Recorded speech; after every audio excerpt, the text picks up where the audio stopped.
अस्सलाम वालेकुम नाज़रीन, इस्लामाबाद में सिंध टीवी न्यूज़ के इलेक्शन बाबत हिन नए प्रोग्राम से हाज़िर आहियां अता राजड़ रहीम सां गॾाए जनाब सिकंदर उलियो साहब। महिरबानी अता। सिकंदर, इलेक्शन 2013 के हवाले से पोल सेंटर के नाले से आहे प्रोग्राम ऐं हिन प्रोग्राम में अॼु पाण आहे तो इलेक्शन के हवाले से, पर अॼु मुल्क के तमाम वॾे नाले एक अज़ीम असांजे रहनुमा शहीद ज़ुल्फ़िकार अली भुट्टो की शहादत जो ॾींहुं आहे। अॼोकी रात 4 अप्रैल की रात है ऐं 3 ऐं 4 अप्रैल की विच वारी रात शहीद ज़ुल्फ़िकार अली भुट्टो के पिरफुटी महिल हिते इस्लामाबाद के जाड़ी शहर पिंडी के अडयाला जेल में फाई ॾिनी वई। वो आमिर ज़िया जो दौर हो ऐं ज़िया जी आमिरियत उन खां पोइ जेको कुझु हिन मुल्क सां कयो उहो हिकिड़ो कारो बाब आहे हिन मुल्क जो। तो शहीद ज़ुल्फ़िकार अली भुट्टो की वरसी उनकी पार्टी जेका हाणे 5 साल पूरा करे वरी चूंडुनि में वञे पई, उन ते पाण ॻाल्हाईंदासीं। उन सां गॾोगॾु इलेक्शन कमीशन ऑफ पाकिस्तान पारां जेके मुख़्तलिफ़ क़दम खयां पिया वञनि ईंदड़ आम चूंडुनि खे साफ़ शफ़ाफ़ ऐं अणधुरियो बणाइण के हवाले से उन ते भी डिस्कस कंदासीं। प्लस सुप्रीम कोर्ट जो हुकुम ते मुल्क जूं जेके सेशन कोर्टूं आहिनि, सेशन अदालतूं आहिनि, उहे जेके मुख़्तलिफ़ उम्मीदवारनि खे धड़ाधड़ जअली डिग्री केसनि में या ॿिटी शहरियत वारे मामले में उन्हनि खे नाअहल करार ॾेई रहियूं आहिनि, उहो बि इशू आहे अॼु पंहिंजे हिन प्रोग्राम में शामिल। पर सभिनी खां पहिरीं शहीद ज़ुल्फ़िकार अली भुट्टो जंहिंजी अॼु वरसी मल्हाई पई वञे 1977 ऐं अॼु 2013 आहे। इन दौरान बेगम नुसरत भुट्टो मरहूम जेको आहे उन बि पार्टी खे लीड कयो, मोहतरमा बेनज़ीर भुट्टो शहीद लीड कयो, हाणे प्रेसिडेंट आसिफ अली ज़रदारी कुछ अरसे ताईं अॼु खां महीनो खनि अॻु ताईं उनजी सरबराही में पार्टी पे हली। हाणे बिलावल भुट्टो ज़रदारी ऐं मखदूम अमीन फ़हीम साहब आहिनि जेके मुख़्तलिफ़ ॿिनि धड़नि जा लीडर आहिनि। ओवरऑल अॼु शहीद ज़ुल्फ़िकार अली भुट्टो जी वरसी जे मौक़े ते इहे 77 खां वठी 2013 ताईं जेको सॼो अरसो रहियो आहे, भुट्टे साहब पार्टी जो बुनियादु विधो, पोइ उन्हनि जी शहादत थी, पोइ पार्टी जीअं हली ऐं अॼु जीअं हले पई। ओवरऑल जेकॾहिं पाण मुख़्तसिर लफ़्ज़नि में इनखे सहेड़ियूं, इन सॼे जेके 3-4 दौर ई पीपल्स पार्टी जा रहिया आहिनि, त छा कीअं पाण छा चई सघंदासीं? बिल्कुलु तव्हां अॼु जेका राति आहे उन निस्बत सां जेका ॻाल्हि आहे ज़ुल्फ़िकार अली भुट्टो जी, हालांकि ज़ुल्फ़िकार अली भुट्टो हिकिड़ो वॾो इंसानु हो, सियासतदान हो, मुल्क जो वज़ीर आज़म हो, हुन जे पार्टी जा माण्हू ऐं कई माण्हू हुनखे प्यार मां फ़ख़्रे शाह क़ाइदे अवाम ऐं हुन बि चवंदा, पर भुट्टो साहब जेको असुलु विरसो ऐं मीरास हुई उहा हुई अवाम ऐं अवामी सियासत। अयूब जे दौर में 60s में ऐं उनखां अॻु जेको 50s जी पाकिस्तानी पॉलिटिक्स उहा ड्राइंग रूम जे अंदरि हूंदी। भुट्टे साहब ड्राइंग रूम मां सियासत खे ॿाहिरि कढी ग्राउंड ते आंदो, अवामी सियासत जो बुनियादु विधो। 67 में पार्टी ठाही, टुकड़ो टुकड़ो हुन जमो कयो, उनखां पोइ हिकिड़ो मुल्क जे अंदरि हिकिड़ो वॾो तूफ़ान बर्पा थियो, कई बुत किरिया, नए सिर सियासत जा बुनियाद पिया ऐं भुट्टे कई दफ़ा कोशिशूं कयूं ऐं कई कल्चर सियासत जा नवां मुतारफ़ कया ऐं अल्टीमेटली हुनखे जवान जी कुर्बानी ॾियणी पई। अॼु हिते अरसे खां पोइ 67 खां पोइ भुट्टे साहब जी शहादत 1979 खां पोइ पहिरियों दफ़ो अॼु जेका 4 अप्रैल अॼोकी राति आहे, उन राति पाकिस्तान पीपल्स पार्टी जो को बि चेयरमैन कोन्हे। बिल्कुलु अनफॉर्चुनेट आहे। बिलावल भुट्टो ज़रदारी इलेक्शन जा अहिड़ा लॉज़ कानून आहिनि जंहिंजे तहत अॼु सरप्रस्त आला आहे ज़रदारी साहब को चेयरमैन जो उहिदो छॾे ॾिनो आहे ऐं तव्हां पाण चओ जेका 4 Ps आहे पाकिस्तान पीपल्स पार्टी पार्लियामेंट सरबराह मखदूम अमीन फ़हीम आहे, पर उनजे बावजूद बि तव्हां ॾिसो त उहो विरसो ऐं लेगेसी जेका भुट्टे साहब शुरू कई 67 में पार्टीअ जी शक्ल में ऐं पावर 5 टर्म आंदो, मोहतरमा जा 2 टर्म आया, हीअ हुनजो 4थों टर्म आहे, पहिरियों दफ़ो हुननि टर्म कंप्लीट कयो आहे 5 सालनि जो, त उहो एॾो विरसो ऐं उहो वोट इंटैक्ट ऐं उहा मीरास इंटैक्ट ऐं हीअ 3 जनरेशन आहे। भुट्टो साहब, मोहतरमा ऐं मोहतरमा जा ॿार हाणे अची विया पॉलिटिक्स में ऐं इहा डायनेस्टिक पॉलिटिक्स जेका आहे ख़ानदानी मोरोसी इहा साउथ एशिया मां कई मुल्कनि में आहे ऐं का नई ॻाल्हि कोन्हे। पर हिकिड़ी वॾी आहे ॻाल्हि जेका भुट्टे साहब जे हवाले सां मां हिकिड़ी ॻाल्हि चवणु चाहींदुसि त भुट्टे साहब जी शहादत हिकिड़ो अदालती क़त्ल हो 77 खां, जेको 5 जुलाई खां मामिलो शुरू थियो, राति जो 4 अप्रैल 79 ताईं। नसीम हसन शाह उन जजनि जे पैनल जो हिसो उहो सरेआम टेलीविज़न ते चवंदो रहियो, अख़बार में चवंदो रहियो त बिल्कुलु मौलवी मुश्ताक ऐं ॿियो जेको ज़ियाउल हक़ ऐं जेका उन वक़्त जी मिलिट्री जनता हुई उहा बायस्ड हुई, उन्हनि असां ते प्रेशर विधो, असीं कयोसीं ऐं हू त आख़िर में एतिरो नसीम हसन शाह नंढे क़द जो माण्हू हो ऐं पर हुन आख़िरी में इहा हिकिड़ी वॾाइप पंहिंजी शो कई, हुन पंहिंजी एक्नॉलेजमेंट कई, हुन कन्फेशन कयो, एतिराफ़ कयो त असांखां ग़लती थी ऐं उहा कोशिश जे बावजूदि पीपल्स पार्टी हिकिड़े अरसे ताईं उहा ख़्वाहिश कंदी रही त उन केस खे खणूं ऐं पहिरियों दफ़ो पीपल्स पार्टी हाणे शहीद भुट्टे जी जो जेको केस हो उनखे रिवाइव करण जे लाइ रेफरेंस सुप्रीम कोर्ट में विधो। त हाणे ज़ाहिर आहे ज़ुल्फ़िकार अली भुट्टे जी शहादत खां पोइ हुन जो ॿियो जनम त नथो थी सघे, उनखे जीआरे कोन थो सघिजे, पर हुनजे विरसे खे, हुनजी पार्टी खे, ऐं दुनिया में कई अहिड़ा मिसाल आहिनि अज़ीम रहनुमा लीडरनि जा जिन सां हिकिड़े दौर में ज़्यादती थी, बाद में कोर्ट ने रेक्टिफाई कयो ऐं उनखे करेक्ट कयो, उनखे ठीकु कयो। त हीअ बि हिकिड़ी एफर्ट कई पीपल्स पार्टी त भुट्टे साहब जे केस में उन रेफरेंस जेको सदर साहब मोकिलियो, ऐं तव्हां ॾिठो हुन में पहिरियां बाबर रहमान वकील हो, पोइ एतज़ाज़ हसन वकील आयो, त उहो केस रोलड़े जो शिकार हुयो। जेकॾहिं उहो चाहे न त अॼु उहो केस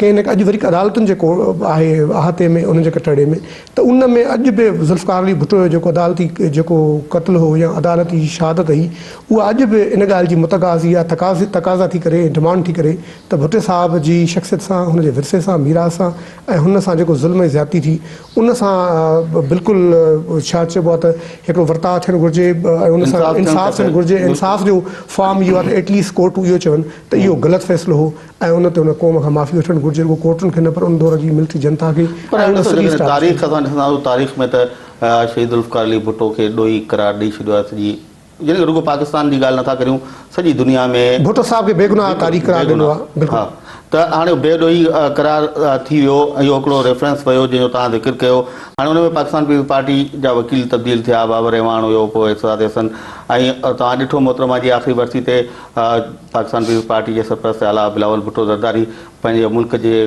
काज़ी खां, सभ खां वॾे काज़ी खां, बिल्कुलु उहो ई मूं आख़िर में इशारो पे करणु चाहियां। हुन चयो त काज़ी साहब तव्हां वटि असांजो केस आहे ऐं केस ज़ुल्फ़िकार अली भुट्टे जो आहे। मोहतरमा जो केस ज़रूरु आहे ई आहे, पर भुट्टे साहब जो केस बि ख़ुदि उते पेंडिंग में आहे ऐं इहा हिननि स्ट्रेटेजिकली ॾाढी क्लेवर मूव कई त घटि में घटि उन सॼे मामले खे सेड़े। उन में हिकिड़ो ज़रदारी साहब हिकिड़ी तमामु मशहूरु ॻाल्हि चवंदो रहंदो आहे ज़ाती कचहरियुनि में, ई मूंखे हिकु इंटरव्यू में चई अथसि त असीं चाहियूं आहे त नसीम हसन शाह हिन मुल्क में फिरियो पए, उनखां अदा असीं को न को बदिलो ज़ाती तौर ते असांजे पार्टीअ को वर्कर को माण्हू लीडर वठी सघे हा, पर असां न पिए चाहियो त कंहिं फ़र्द सां ज़्यादती थिए या हुन सां जहिड़ो कजे। हीअ हिकिड़ो रियासती ऐं हिकिड़ो हुकूमती लेवल ते हिकिड़ो क़त्लो, हिकिड़ी प्लानिंग ही, त उनजो जवाबु, उनजो जेको रेक्टिफिकेशन आहे या उनजो जेको एहतसाब आहे या उनजो जेको इंसाफ़ आहे, उहो रियासती ऐं हुकूमती तौर ते थियणु घुरिजे। त उन करे हुननि कोर्ट में केस विधो ऐं अञा बि उहो केस ज़रूरु हुते आहे। ऐं तव्हां ॾिसजो त भुट्टे साहब जो जेको जेकी शहादत आहे ऐं जेको खून आहे उहो रायगान न वेंदो। हिकिड़ो वक़्तु अहिड़ो ईंदो जॾहिं कोर्टूं ज़ाहिर हाणे एम्पावर थी रहियूं आहिनि असांजी कोर्टूं, ऐं हिकिड़ो वक़्तु ईंदो जो हू चवंदियूं ज़ाहिर ही कोर्ट जो फ़ैसिलो पंहिंजी जाइ ते, पर भुट्टे शहीद ज़ुल्फ़िकार अली भुट्टे जो रत रायगां वियो कोन्हे। तव्हां ॾिसो न, उनखां पोइ जेके उन मां नवां गुल फुटिया आहिनि, उन खां पोइ जेको अवामी सियासत जो बुनियादु पियो, जमहूरियत जो बुनियादु पियो, ऐं हाणे मुल्क आस्ते आस्ते जमहूरियत ॾांहुं वधे पियो। इन जो बुनियादु पर अदालती फ्रंट ते जिन माण्हुनि आख़िरी तव्हां ॾिसो भुट्टो साहब खे हिकिड़े सिंगल स्ट्रोक सां जंहिं कलम जे ज़रिए फांसी ॾिनी वई, त ज़ाहिर उन इदारे खां तक़ाज़ा थी रही आहे, डिमांड थी रही आहे त तव्हां उन पंहिंजे ॻाल्हि खे रिवाइज़ कयो ऐं चओ त इहा ग़लती थी वई, तारीख़ में थींदो आहे। ॻाल्हि सही आहे तव्हांजी बिल्कुलु, पर चवां थो शहीद ज़ुल्फ़िकार अली भुट्टे जेका क़ुर्बानी ॾिनी, उन क़ुर्बानी जो समर सॼो मुल्क जो अवाम ऐं असांजा इदारा उहो समर खाइनि पिया। ऐं हिन वक़्तु जेकॾहिं मुल्क में जमहूरियत वधीक मज़बूत थिए पई त उन लाइ जेके नयूं रिवायतूं आहिनि उहे पाकिस्तान पीपल्स पार्टी विधियूं आहिनि हिन मुल्क में, अरिड़हीं आइनी तरमीम या उनखां पोइ मफ़ाहिमत जी सियासत। हाणे उन ते ज़ाहिर आहे उनजा मनफ़ी पासा बि कुझु थी सघंदा, पर इहो मुल्क जी तारीख़ में पहिरियों भेरो थियो आहे जो इन क़िस्म जी मफ़ाहिमत सां मुख़्तलिफ़ सियासी पार्टियूं गॾिजी उन्हनि इक़्तिदार हलायो, 5 साल पूरा कया ऐं को बि सियासी इंतकाम जो केस एॾो वॾो साम्हूं न आयो। न त हमेशह पाण 80s ऐं 90s वारी सियासत में ॾिठो त इंतकामी सियासत हुई रुगो, ऐं हिकिड़ी पार्टी इक़्तिदार में ईंदी हुई त ॿी पार्टी जे ख़िलाफ़ु कार्रवायूं थींदियूं, ॿी पार्टी ईंदी त उन खां वरी हू अची बदिलो वठंदा हुआ। त ओवरऑल उहा शइ पंहिंजी जाइ ते, पर पीपल्स पार्टी जे चेयरमैन शहीद ज़ुल्फ़िकार अली भुट्टे उथंदे ई इहो नारो ॾिनो अटे लटे ऐं अजे वारो। ॾिसो भुट्टे साहब जो इहो ॾिनल नारो उन वक़्तु 67, उन खां पोइ 70-71 में उन्हनि वटि इक़्तिदार आयो ऐं शुरू में असां ॾिठो त हली कारकुन हेठि तबिके जा माण्हू उहे आया असेंबलियुनि में, उन्हनि वॾा वॾा बुत ॾाठा, पर पोइ आस्ते आस्ते पीपल्स पार्टी ते कब्ज़ो थी वियो, जागीरदारनि जो, वॾेरनि जो, नवां वॾेरा अची विया, नवां सरमाएदार अची विया ऐं नवां जेके उहे कारकुन हुआ उहे असांखे उहे पाण वॾेरा जागीरदार। तव्हां सही था चओ। हाणे था अचूं ॿिए पासे ते त पीपल्स पार्टी जीअं अवामी जागरता सां ऐं जीअं वर्कर क्लास सां सफ़र शुरू कयो ऐं वॾा वॾा बुत जी मूं शुरू मर्ज़ कयो त किराया, उहा सियासत होरिया तब्दील थींदी वई 88 खां पोइ मोहतरमा जे दौर में हिकिड़ो कलर हो। पर हाणे जेका हीअ 2013 वारी पीपल्स पार्टी आहे, तव्हां ॾिसो सिंध जे अंदरि ऐं मुल्क जे अंदरि, त उनजो सॼो इनसार हिन ॻाल्हि ते आहे जेके उहे माण्हू जिन खे पीपल्स पार्टी आम वर्कर शिकस्तूं ॾिनियूं। मसलन सिंध में चांडियुनि जो सरदार, को महरनि जो सरदार, को पीर पगारो, कई माण्हू आहिनि मुल्क जे अंदरि, कई वॾा वॾा बुत ऐं किरिया ऐं अयूब खान खां वठी ॿी कई उनजा जेके पेशरो हमरो माण्हू आहे। त उहा पीपल्स पार्टी जो हाणे वरी विरसो ऐं कल्चर बिल्कुलु तब्दील थियो आहे। अॼु 4 अप्रैल ते जॾहिं भुट्टे साहिब जे विरसे जे बारे में ॻाल्हायूं था, बिसाइड्स अदालती केस ऐं क़तल खां अलावा, त हिकु लाइन जे अंदरि उहो जेको विरसो जेको तब्दील थियणु घुरिजे, अॼु अवामी जागरता में वधणु घुरिजे, उहो वधण जे बजाए अॼु वरी उहा जेका पॉलिटिक्स आहे उहा ग्राउंड तां निकिरी वरी वापसि ड्राइंग रूम में अची रही आहे, अचण जी कोशिशि थी रही आहे। सही नाज़रीन, टाइम ते ब्रेक जो असां न कढी रहिजो।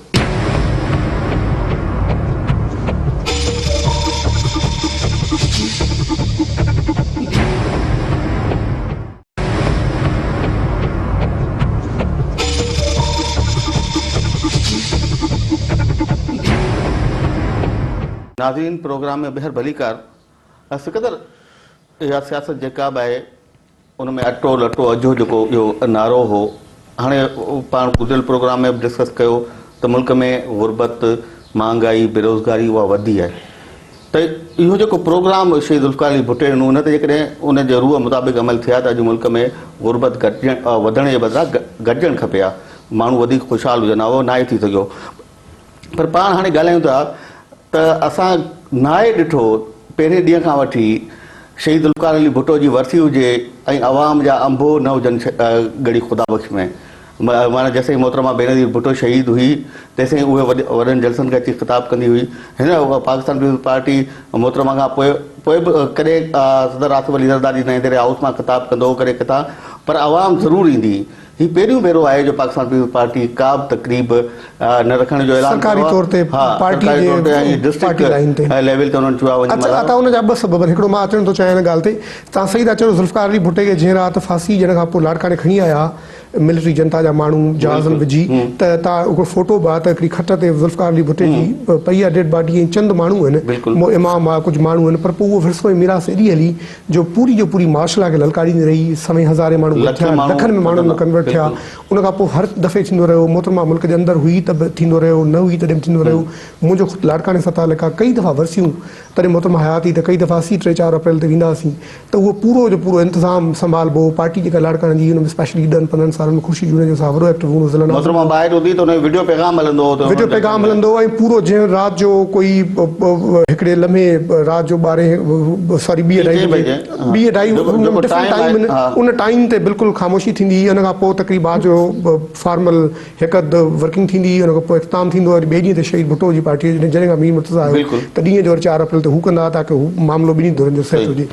त हीउ फस्ट टाइम थियो आहे जो अॼु उहो वर्कर, उहो माण्हू जेको भुट्टे सां बेपनाह मोहबत थो करे ऐं भुट्टे साहिब जी जेके यादि करण जो बहितरीनु ट्रिब्यूट हू वरसीअ ते अचे ॾींदो, उनजे लाइ तकलीफ़ कोन्हे। हुनजा 2 रीज़न्स पीपल्स पार्टी जे तमामु सीनियर माण्हुनि सां ॻाल्हि पई थी राति जो बि असांजी, 2 रीज़न इहे पिया ॾियनि। हिकिड़ो इहे पिया चवनि त सिक्योरिटी खां वधीक इहो प्रॉब्लम आहे त हिन वक़्तु जेको मुल्क में नॉमिनेशन पेपर्स जी जेका स्क्रूटनी थी रही आहे, जंहिंजे अंदरि तव्हां ॾिसो त अदालतुनि में रिटर्निंग ऑफिसरनि वटि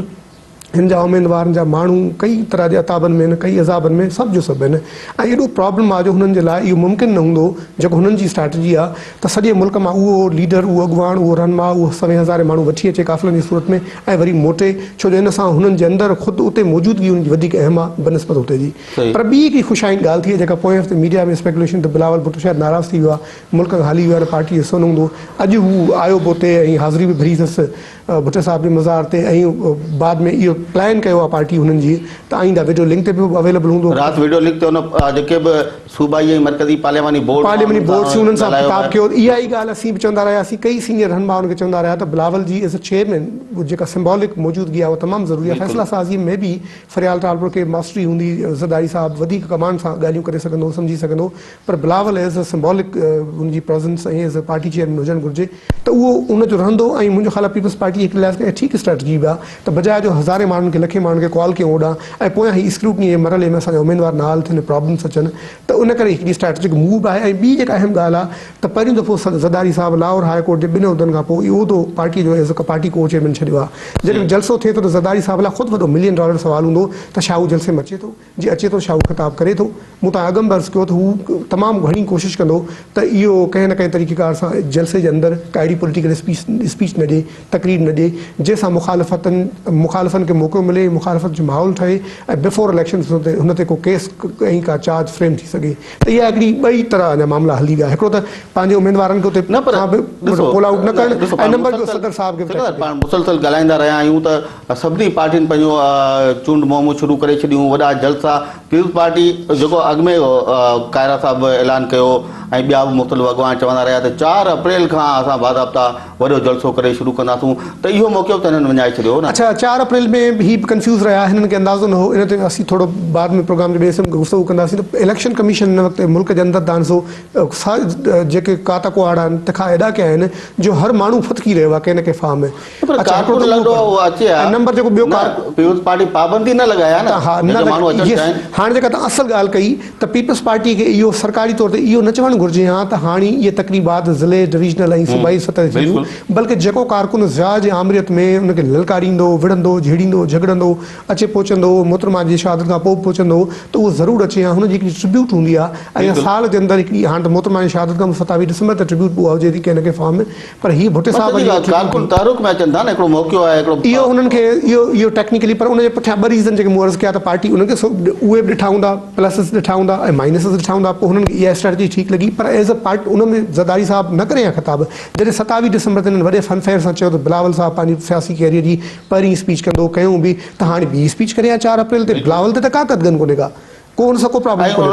माण्हुनि खे उत्साह मिले हा। इहा जेकॾहिं हाणे ॻाल्हि त Peoples Party as a party हुनजी पंहिंजी स्ट्रेटजी आहे, लीडरशिप पंहिंजे तरीक़े सां सोचे थी, पर हुननि खे अवामी जेकॾहिं नब्ज़ ते हथु हुजे हा त हू इहो जेको अमल आहे इन मां त ज़ाहिर आहे त हाणे अवाम मां वैसा पीपल्स पार्टी जो ख़तमु थी वियो आहे। इलेक्टेबल जेके आहिनि हुनखे ख़बर आहे, हू पंहिंजे तक में पंहिंजी उहो सभु करे वेठा आहिनि तयारी, ऐं उहे खटे वेंदा। इहो त सही था चओ, अवाम तां वैसा हिननि खणी छॾियो ऐं जागीरदारनि वॾेरनि ते वैसा हिकिड़ी लाइन मुंहिंजी आहे त जेको ज़ुल्फ़िकार अली भुट्टो उहो सियासत जी साइंस खे बिल्कुलु रोमांस वांगुरु हलाईंदो, रोमांस वांगुरु। ऐं हीअ जेको हिन वक़्तु जेको जनता आहे पीपल्स पार्टी जी, उहा सियासत ऐं साइंस खे बिल्कुलु हिकिड़ो जीअं वहमनि विसवसनि में, शकनि में, ट्रैप्स जे अंदरि, हाणे ज़ाहिर सिक्योरिटी जा प्रॉब्लम पंहिंजा आहिनि ऐं ॿिया हुन सियासी मामला बि आहिनि, अदालतुनि जा आहिनि, मुखालफ़नि जा मामला आहिनि, पर पीपल्स पार्टी हिन वक़्तु जीअं हिकिड़ो माण्हू थकल न हूंदो आहे, 5 साल में पूरा कया आहिनि।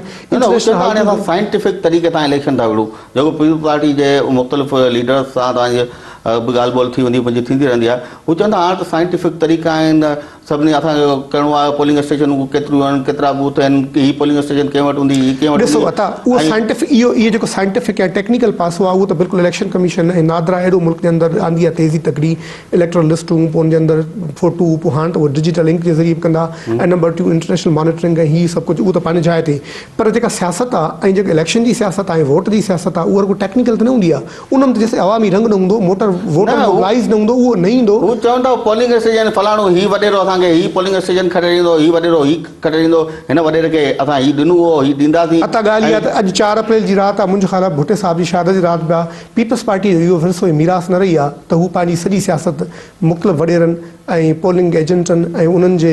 हमनावाउनि जे हथ में छॾे पीपल्स पार्टी सियासतुनि जो वर्कर हलाईंदो। उनखे न वॾेरे जी ज़रूरत रही, न अमलदार जी, उनखे त फ़ौजी जनता जी पार्टी। उहे सभु जो सभु के रोअनि पिया, के पिटनि पिया। ऐं तव्हां ॾिसजो त इलेक्शन खां फ़ौरन पोइ इन्हनि मां उहो डंडे पखियूं ऐं कई माण्हू उॾी वेंदा, ऐं कई माण्हू हिननि खे सुञाणींदा कोन, ऐं हिन में कई अहिड़ा माण्हू आहिनि जेके हिन सां ईंदा वेंदा रहिया आहिनि ऑफ एंड ऑन। त उहो छा था सम्झो त इहे जेके सिंधी वॾेरो हुजे, पीर मीर हुजे, या पाकिस्तान जो जेको सरदार नवाब हुजे, इहे जेके एॾी हुननि जूं बेइज़तियूं थियूं हुन जेतिरी ज़िलत हुननि बर्दाश्त कई आहे कराची बिलावल हाउस, ज़रदारी हाउस, लाड़का नवंदर हाउस में, छा इहे हुननि खे माफ़ु कंदा? हिकिड़े अरसे ताईं चुप रहंदा, ऐं जीअं हुनखे पहिरियों पॉसिबल मौक़ो मिलियो, most of them will switch over. अॼु पहिरियों वारा वर्कर जेके आहिनि पीपल्स पार्टी जा, जेके मोहतरमा जे दौर खां, शहीद भुट्टे जे दौर खां वठी पार्टी सां बीठा आहिनि, ऐं उन्हनि खे दाऊं कंदे बसि हाणे ॿुधो इलेक्शन कमीशन में, उहे त रोअन वेठा, उन्हनि खे त केरु पुछण वारो कोन्हे को। उनखे चवंदा बाबा चुप करे वियो। गवर्नमेंट में जीअं 5 साल उन्हनि वर्करनि जो ख़्यालु पीपल्स पार्टी वॾो वरितो, वर्करनि खे ज़िले लेवल ते, तालुके लेवल ते जेके बॉडीज़ हुयूं उनखे ठीकु ठाक नौकरियूं मिलियूं, फंड मिलिया, ॿी हुई मालिकी, ईअं न हो शुरूअ में को अनअटेंडेड हुआ, बाद में ठीकु ठाक उनखे बिलावल भुट्टो बि अटेंड कयो, ज़रदारी साहब कयो, पार्टीअ जे रहनुमान बि कयो। पर ॻाल्हि त अॻे त वर्कर मां माण्हू लीडर थींदो हो, हाणे त उहो चांस ख़तमु थी वियो। वर्कर मतिलबु हाणे तव्हां आया त वर्कर रहंदो, माना उहो लीडर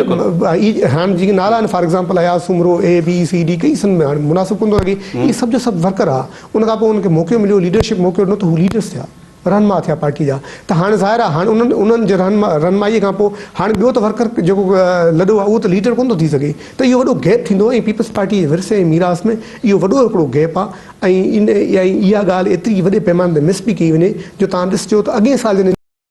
पाण कंहिं न कंहिं प्रोग्राम में डिस्कशन करे रहिया हूंदासीं त वधीक सिचुएशन क्लियर थी साम्हूं ईंदी त भुटे साहब जी जेको विरसो ऐं मीरास हो जेको ग्राउंडनि मां निकिरी ड्राइंग रूम में वापसि अची वियो आहे जंहिंखे भुटे ड्राइंग रूम मां कढी अवामी ग्राउंडनि में फिटी कयो हो त उहो हिन वक़्तु कहिड़ी पोज़ीशन में आहे उहो हिन वक़्तु डिक्लाइन थी रहियो आहे पर इहो थींदो कोन्हे हिकिड़े अरसे खां पोइ इहे माण्हू ख़ुदि रिज़िस्ट कंदा हिकिड़ो वॾो माण्हू जेको लीडर रहनमा उहो त शायदि सोचवर कंदो पंहिंजे मौक़े सां जेको वर्कर आहे जेको कमिटेड उनजो वोटर आहे ऐं डाई हार्ट सपोर्टर आहे उहो ज़रूरु ॿीहर रिबेलियन कंदो को फॉर्म ॿियो हूंदो नॉट नेसेसरली त इहो को नई पार्टी ठहे पर फॉर्म ॿियो हूंदो चलो नाज़रीन टाइम तक ब्रेक जो असां गॾ जो ब्रेक तां वापसि अची जेको इलेक्शन कमीशन ऐं मुल्क जूं अदालतूं हिन वक़्तु ईंदड़ चूंडुनि जे हवाले सां मुख़्तलिफ़ डिसीजन्स करे रहियूं आहिनि असां उन ते डिस्कस कंदासूं अचो था नंढी साई खां पोइ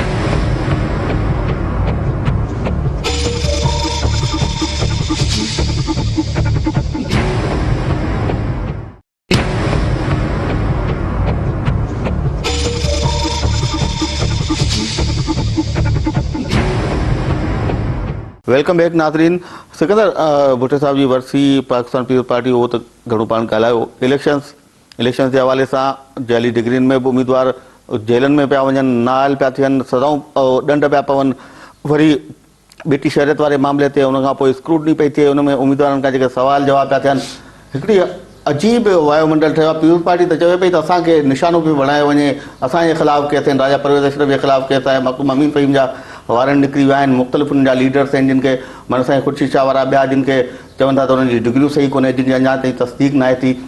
ऐं जुमे ताईं इहो सॼो अमल हुनखे हिन खे सुभाणे न ॿिए ॾींहं ते हुनखे अता हिन मां 3-4 शयूं मिक्स थी वियूं आहिनि नंबर हिकु अचूं था 2 मिंटनि लाइ डिग्रियुनि ते तव्हांखे यादि आहे 2002 में जन मुशरफ कानून आंदो त पार्लियामेंट जो असेंबली जो मेंबर थियण लाइ ग्रेजुएट हुजणु ज़रूरी आहे ज़ाहिर आहे तव्हां अहिड़ो कानून ठाहींदा जंहिंजी दुनिया जे सियासत में का अहिड़ी का नज़ीर नथी मिले त पोइ उते कूड़ ॻाल्हाइण जी गुंजाइश अची वेंदी कई माण्हुनि डिग्रियूं वरितियूं ऐं ग़लति डिग्रियूं वरितियूं ज़ाहिर बाद में पकड़ियूं त उहो हिकिड़ो स्कैंडल ठहियो हिन वक़्तु स्कैंडल इहो हली रहियो आहे हाणे हिन वक़्तु राइट ना हो अहिड़ी का डिग्री जी ग्रेजुएशन जी ज़रूरत कोन्हे का पार्लियामेंट जो मेंबर थियण लाइ असेंबली मेंबर थियण जे लाइ पर ज़ाहिर आहे जीअं त हू चवनि था त पॉइंट में तव्हां कूड़ ॻाल्हायो उन बुनियाद ते केस हली रहिया आहिनि नंबर हिकु नंबर ॿियो जेको आहे उहो आहे ॿिटी शहरियत वारो मामिलो तव्हांखे यादि आहे त ॿिटी शहरियत जे हवाले सां इहो हिकिड़ो क्लियर हिन वक़्तु पाकिस्तान कानून आहे त हिकिड़े वक़्तु तव्हां जॾहिं पब्लिक ऑफिस होल्ड था कयो त पोइ तव्हां नथा ऑफिस रखी सघो बिल्कुलु अच्छा त उन में बि कई माण्हुनि कूड़ ॻाल्हायो तव्हांखे यादि आहे या कूड़ न चए त ग़लति बयानी कई ॻाल्हि छुपाई सिंध में मुराद अली शाह खां वठी कई एमक्यूएम जा माण्हू जेके आख़िरी वक़्तु असांखे बि ख़बर न रही ईअं अचानक धमाको जो एतिरा माण्हू हलिया बिल्कुलु अच्छा नंबर 3 जेका ॻाल्हि आहे उहा आहे जेके हीअ डिफॉल्ट कनि था मुख़्तलिफ़ बिल यूटिलिटीज़ जा इशूज़ आहिनि टैक्स वारो ऐं जेका चौथी नंबर ॻाल्हि आहे उहा आहे 62 जे अंदरि जेके सवाल जवाब आहिनि त मसइला तव्हां केतिरा मुतक़ी आहे परहज़गार तव्हांखे दुआऊं दुरूद शरीफ़ कनात शरीफ़ अलाह ख़ैर सलाह सभु ॻाल्हियूं अचनि थियूं हाणे उनजे अंदरि ॾिसो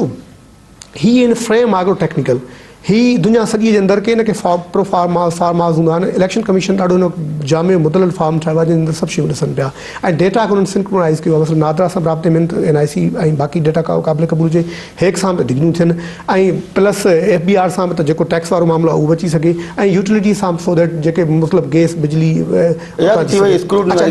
हाणे तव्हां डिग्री जी ॻाल्हि करियो था न यानी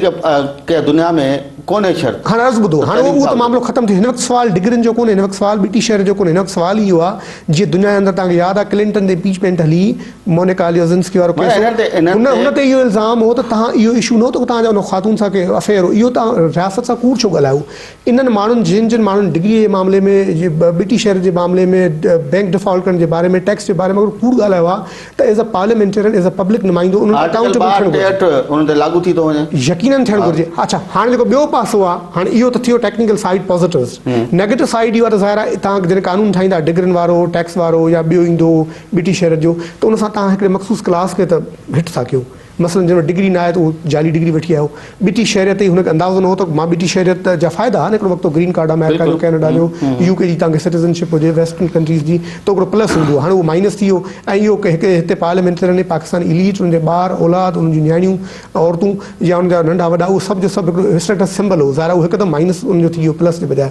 जेको बाक़ी डिफॉल्ट वारो मामिलो हो त तव्हां ॾिठो त इहे वॾा माण्हुनि जी टैक्स जेके गोशवारा आहिनि आम माण्हू तव्हां असां अहिड़ो माण्हू पंहिंजे पघारुनि मां ॿियनि ज़रियनि मां टैक्स पे थो करे त आख़िरी शो कोन था पे करे सघनि। अच्छा, जेका आख़िरी ॻाल्हि आहे उहा इहा आहे त हिन में जीअं त उहो मुशरफ जे दौर खां डिग्रनि वारो, उन खां पोइ बीटी शहरियत वारो हिन दौर में जेको कोर्ट जो उहो फोकस एॾो रहियो आहे कुझु पीपल्स पार्टी ते, कुझु ॿियनि माण्हुनि ते, जो उन में पार्लियामेंटेरियन ही जेके ही त सारा डिग्निफाइड ऐं मुअज़्ज़ज़ माण्हू आहिनि जेके उम्मीदवार थियनि था, को में नुमाइंदगी कनि था, भली उन्हनि जे अंदरि इल्ज़ाम थी सघे थो, उनजे बारे में घटि वधि ॻाल्हाए सघे थो, उन्हनि में कई माण्हू ठीकु न बि हूंदा, पर तव्हां कंहिं माण्हू खे ईअं एक्सक्लूड करे हिट कयो था त पोइ उते कोर्टनि ते सवालु अचे थो, उते इदारनि ते सवालु अचे थो। इन जे करे हीअ जेके तमामु वॾा वॾा एक्सपर्ट्स आहिनि इंटरनेशनल ऐं मुल्क जे अंदरि मुल्की एक्सपर्ट्स आहे, उहो चई रहिया त इलेक्शन जे अंदरि जेके चूंड सुधार आहिनि ऐं स्पेशली नुमाइंदनि जी जेका अहलियत जे बारे में जेको हुननि जो सॼो बैकग्राउंड आहे या जेके हुननि जी बाक़ी जेतिरियूं मुआशी ज़ाती क़िस्म जा जेके सवाल ऐं जेका पोज़ीशन आहे उन जे बारे में तव्हां ग्रेजुअली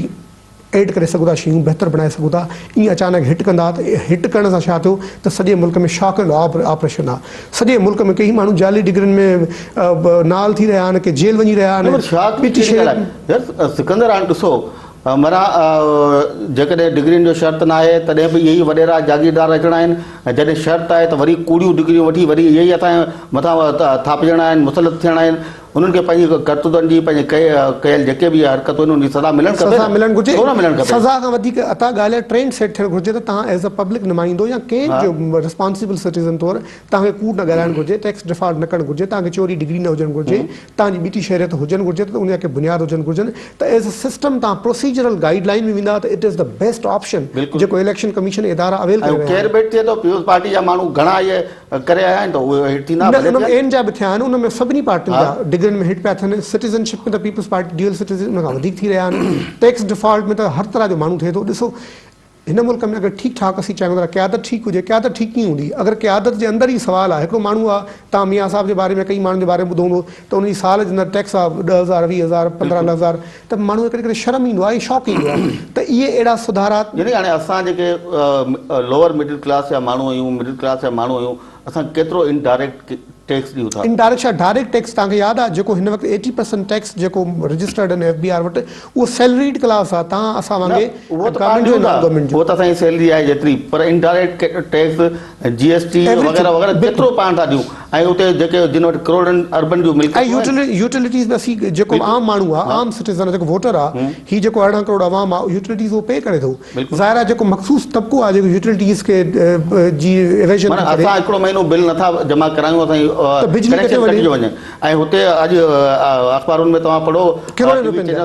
रुपया पिया आहिनि, वरी अयाशी पिया कनि। त तव्हां हाणे हिते हिकिड़ो सुवालु आहे था त छा अहिड़नि माण्हुनि जे ख़िलाफ़ एक्शन थियणु घुरिजे? न थियणु बिल्कुलु थियणु खपे, बिल्कुलु थियणु घुरिजे। इन में अगरि को माण्हू इहो थो चए त फलाणी पार्टीअ खे अलॻि ॿिए ते एक्सक्लूड पियो कयो, हिट पियो कयो वञे, त आई एम सॉरी, उहा ॻाल्हि उनजी नथी क़बूले सघिजे। जेकर उन्हनि जा माण्हू हूंदा इन क़िस्म जे अमलनि में इन्वॉल्व, त ज़ाहिर यकीनन थियणु घुरिजे। अच्छा, पर हाणे इलेक्शन कमीशन इदारनि खे ईअं बि न करणु घुरिजे जो इहो जेको इहा जेका ग्रीवेंस आहे या शिकायत आहे उहा एतिरी न वधे जो कंहिं माण्हू खे हिट कनि मौक़े ॾियणु घुरिजे। मसलन कई माण्हुनि जा प्रॉब्लम, डिग्री जो प्रॉब्लम आहे त कंहिं वटि FA जो प्रॉब्लम आहे, कंहिंजी इंटरमीडिएट जो प्रॉब्लम आहे, सॉरी कंहिंजो ग्रेजुएशन जो प्रॉब्लम आहे, त कुझु नेशनल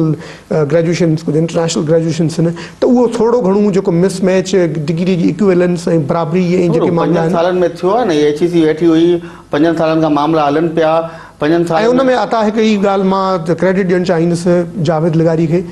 थारो प्रोफेशनल, अॻ में ज़बिस हलाईंदो, मोहतरमा जेकी टीम जो माण्हू आहे, पीपल्स पार्टी जा कई माण्हू नाराज़ आहिनि। असीं कल्ह बि कंहिं जाइ ते हुयासीं, पीपल्स पार्टी जो तमामु सीनियर दोस्त हो, उहो नाराज़गी जो इज़हार पियो करे, पर एज़ अ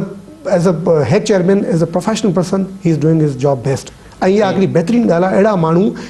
पार्टियुनि जो ऐं मुल्क जो रियासती ढांचे जो असासो था थियनि। माना हाणे हिते वरी ॾिसो, हाणे थोरो फ़र्क़ु आहे। हिकु कमु पंहिंजो करे पई, ज़िमेदारी आहे जेका हुनखे जेका मिलियल आहे उहा करे, बिल्कुलु करे। इलेक्शन कमीशन आहे, बिल्कुलु करे, पर इलेक्शन कमीशन जा कुझु अमलदार, हिकु जा कुझु ऑफिशियल, उहे अॼुकल्ह ॿोली अहिड़ी था ॻाल्हाइनि। अच्छा, हाणे हिते मां इहो अर्ज़ु कयो, उन्हनि जो एटीट्यूड ॾिसो, मूं अॻु में अर्ज़ु कयो त ही पार्लियामेंटेरियन जेके उम्मीदवार आहिनि सभु जो सभु डिग्निफाइड आहिनि, रिस्पेक्टेबल आहिनि, अंटिल त हुननि जे बारे में का अहिड़ी गिल्ट कोड क्राइम, का अहिड़ी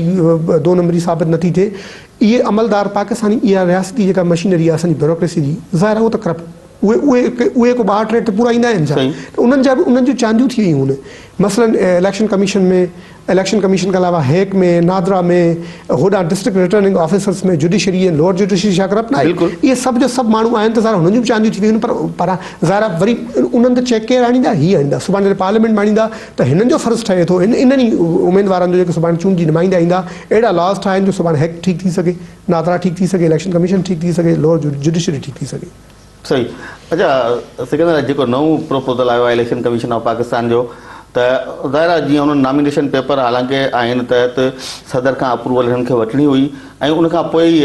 नॉमिनेशन फॉर्म्स में जेके तब्दीलियूं थियूं उहे करणी हुयूं, पर उन्हनि सुप्रीम कोर्ट सां रुजू कयो, सुप्रीम कोर्ट हुननि खे इहो इख्तियार ॾिनो त हू नॉमिनेशन फॉर्म जेको उन्हनि तजवीज़ कयो आहे उहो ई हू छपराए ऐं उम्मीदवारनि खे ॾियनि।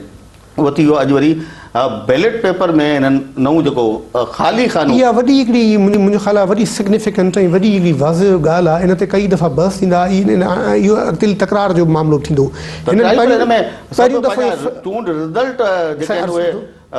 दफ़ो इहो फ़ैसिलो कयो आहे त अगरि तव्हां कंहिं बि उमेदवार मां ख़ुशि न आहियो त हेठि ख़ाली खाने खे तव्हां टिक कयो, ऐं सुभाणे जेकॾहिं 80% या 90% माण्हू उमेदवारनि मां ख़ुशि न आहिनि, टिक था कनि, त मुल्क जे अंदरि इलेक्टोरल क्राइसिस हूंदो, बुरान थी वेंदो। उन जे बारे में छा हूंदो, उन जे बारे में जेके अञा वधीक SOPs आहिनि, रूल्स एंड प्रोसीजर्स आहिनि ऐं जेके कानून ठहंदो, उन जे बारे में इलेक्शन कमीशन जो अॼु आख़िरी वक़्तु प्रोग्राम करण वक़्तु वर्ड इहो त असीं को नऊं ऑर्डिनेंस पिया आणियूं जंहिंजे अंदरि बाक़ी तरीक़ेकार जो मोडस ऑपरेंडाई असीं वाज़िह कंदासीं। पर इहा हिकिड़ी तमामु अजीब ॻाल्हि हूंदी, इहा तव्हां ॾिसो त इहा कंट्रोवर्सी में जनरेट थींदी, छो जो जेको ही इलेक्शन जो प्रोसेस आहे उहो बेसिकली नुमाइंदगीअ जो फोरम आहे।